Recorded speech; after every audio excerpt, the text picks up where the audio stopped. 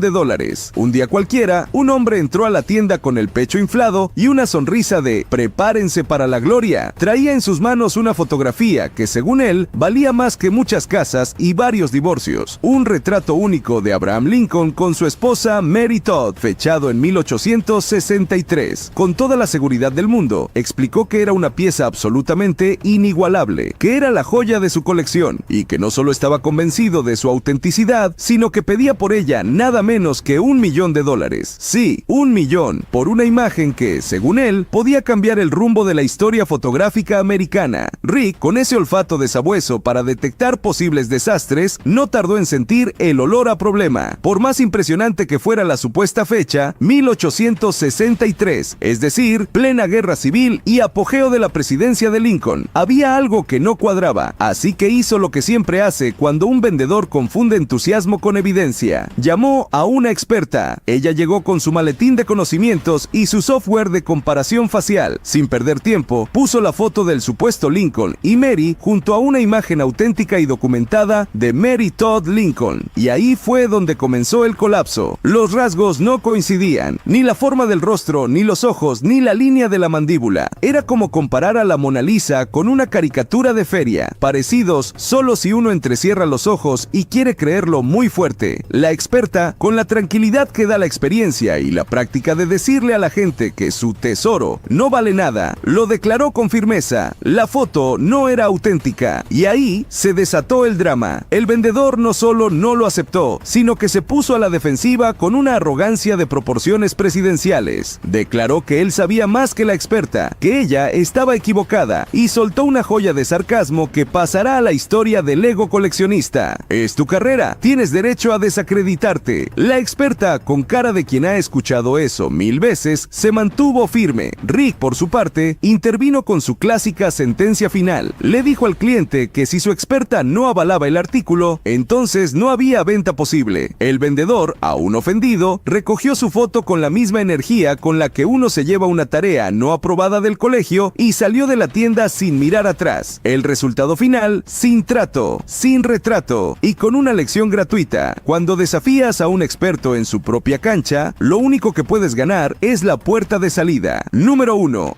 Los videojuegos de Atari que el tiempo convirtió en piezas de museo, pero no precisamente valiosas, expectativas sobrevaloradas. Llegó un vendedor con dos joyas del mundo pixelado, Frogger y Raiders of the Lost Ark, ambos para el inmortal, pero técnicamente olvidado, Atari 2600. Con orgullo de coleccionista y algo de esperanza, explicó que Frogger estaba sellado de fábrica y que ambos juegos estaban en condiciones que harían llorar de nostalgia a cualquier gamer de los 80. Pidió sin miedo $1,200 por Frogger y $400 por Raiders. Sí, $1,600 por dos cajas pequeñas pequeñas con más historia que RAM. Chumlee, como buen entusiasta de lo retro, se acercó encantado, y Cory, siempre más escéptico, lo acompañaba con una ceja levantada. Ambos recordaron los días en que Atari era rey, y también cuando fue olvidado más rápido que un Zune. Chumlee admitió que, aunque los juegos estaban bien conservados, no tenía idea de cuánto valían realmente. Así que, como buenos profesionales, llamaron a un experto en videojuegos antiguos para evitar que la nostalgia les vaciara la cuenta bancaria. El experto llegó, examinó las cajas con la precisión de un joyero de Silicon Valley y soltó los datos crudos. Frogger, por estar sellado y ser de una edición poco común, podía alcanzar $300 si el comprador era alguien con fiebre ochentera. Raiders, sin sellado y con una condición buena pero no impecable, se quedaba en unos $100. En total, entre $400 y $500, y con suerte. Cory, práctico como siempre, dijo que no iba a arriesgar dinero por algo cuya moda podía esfumarse más rápido que un tuit viral. Chumlee, aunque encantado con la nostalgia, también entendía que no era el momento. Le explicaron al vendedor que, aunque sus juegos eran geniales, no podían hacer trato con ese precio tan por encima del mercado. El vendedor, con algo de decepción pero aún convencido, aseguró que los guardaría un poco más. Estaba seguro de que eventualmente subirían de valor, y si no, al menos quedaban bien como decoración vintage. Resultado final: sin trato, sin joystick y con 2 cartuchos que volvieron a su caja, esperando el día en que alguien los valore como arte o al menos como pisapapeles nostálgicos.